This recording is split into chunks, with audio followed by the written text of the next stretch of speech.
Hi hello నమస్తే అండి. Welcome to my channel. ఇవాళ ఈ వీడియోలో మనం 'మీను నా పాపకు తల్లి' అనే ఎపిసోడ్ 2ని స్టార్ట్ చేయబోతున్నామండి. మీరు కనుక ఎపిసోడ్ 1 ఇంకా వాచ్ చేయనట్లయితే వెంటనే వెళ్ళి ఎపిసోడ్ 1ని చూడండి. ఎందుకంటే ఈ ఎపిసోడ్ 2 అనేది 1 కంటిన్యూషన్ వీడియో అండి. మీకు నచ్చుతుంది అని కోరుకుంటున్నానండి. మీకు కనుక నచ్చినట్లయితే మన ఛానల్కి సపోర్ట్ చేయండి. మీ సపోర్ట్ చాలా అవసరం అండి. ఇక మనం వీడియోలోకి వెళ్ళిపోదాం.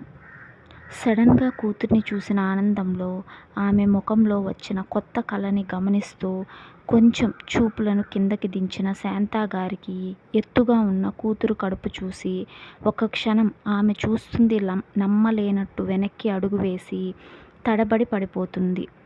అమ్మా అంటూ తల్లిని పట్టుకోవాలని ముందుకు అడుగు వేయబోయింది మీను. కానీ అప్పటికే ఆమె వెనుక ఉన్న మణి ఆవిడని పడిపోకుండా పట్టుకొని నిల్చుంది. ఆ రోజు లక్షలు తెచ్చిన రోజే. చదువు పూర్తయి ఇంకా ఇప్పుడే జాబ్లో జాయిన్ అవ్వగానే అంత డబ్బులు ఎలా ఇచ్చారు అని ప్రశ్నించి ఉన్నా, లేక ఏం తప్పు పని చేసి ఇంత డబ్బు తెచ్చావు అని ప్రశ్నించిన రోజు ఇలా మీరు మీ అడుగు తడబడేది కాదు కదా శాంతా గారు అని అడిగిన ప్రశ్న శాంతా గారి తల్లి హృదయాన్ని సూటిగా వచ్చి గుచ్చుకుంటుంది. చూసావా, ఈరోజు మణి గారు అడిగిన ప్రశ్న రేపు సమాజం అడిగితే అన్నట్లు ఉన్న తల్లి చూపును చూసి నేనేం తప్పు చేయలేదు అమ్మా అని చెప్పాలని అనుకున్న మీను గొంతు ఎందుకో పెగల్లేదు. నా కూతుర్ని జాగ్రత్తగా చూసుకుంటావు అని నీకు అప్పగిస్తే ఇలా పెంచావేంటి చెల్లి అని మా అన్నయ్య వదిన అడిగితే నేనేం సమాధానం చెప్పాలి?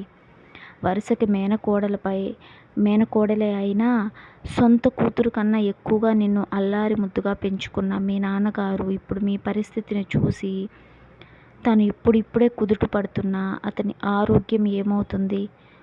అదైనా ఆలోచించావా అని ఏడుస్తూ అడుగుతూ ఇంకా అక్కడ తన కాళ్ళ కింద భూమి కంపించి కళ్ళు తిరుగుతున్నట్టు అనుభవించడంలో ఇందులో మీ తప్పేమీ లేదు శాంతా గారు. తల్లిదండ్రులు లేని పిల్లని మీ దగ్గరికి తెచ్చుకొని మీ భార్యాభర్తలు ఇద్దరూ చిన్నప్పటి నుంచి తనకి సాంప్రదాయ విలువలు, కుటుంబ గౌరవం అన్నీ తెలియజేసేలా ఎంతో ప్రేమగా బాధ్యతగానే పెంచారు.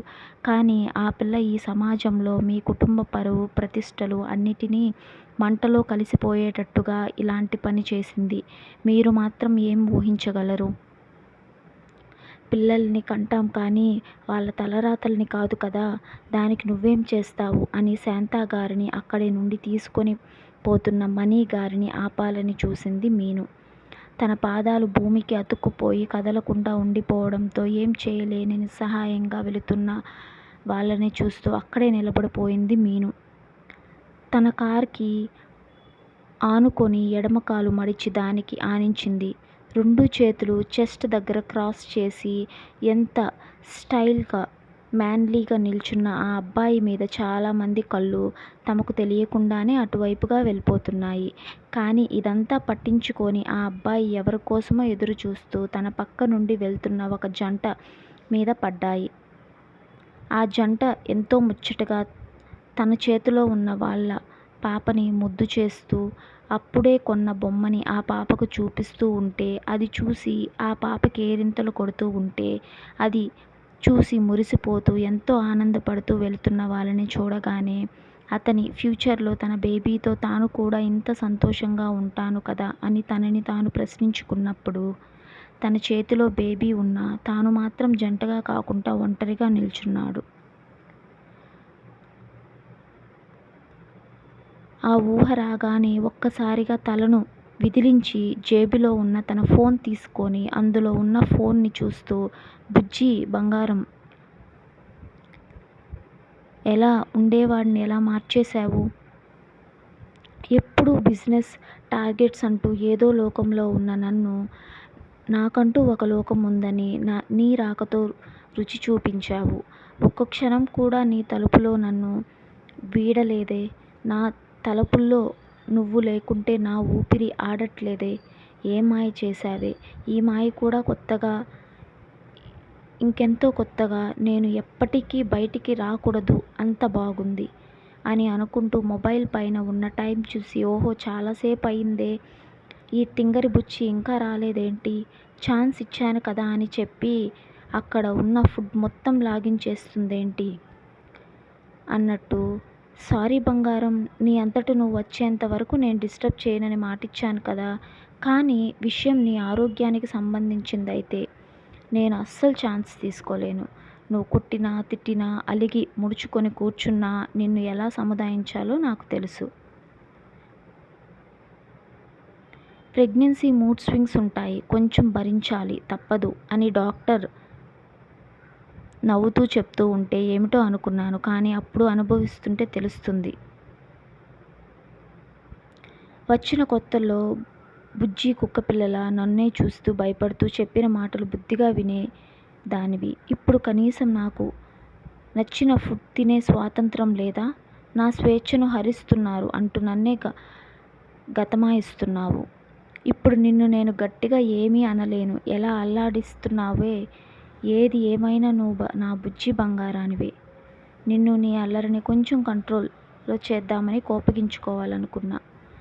మా నాన్న, ఇంట్లో ఉన్న మిగతా వాళ్ళు ఇన్నాళ్ళు నా అడుగుల చప్పుడికి భయపడేవారు. ఇప్పుడు ఏకంగా నా మీదకి యుద్ధం వచ్చేస్తున్నారు నీకోసం.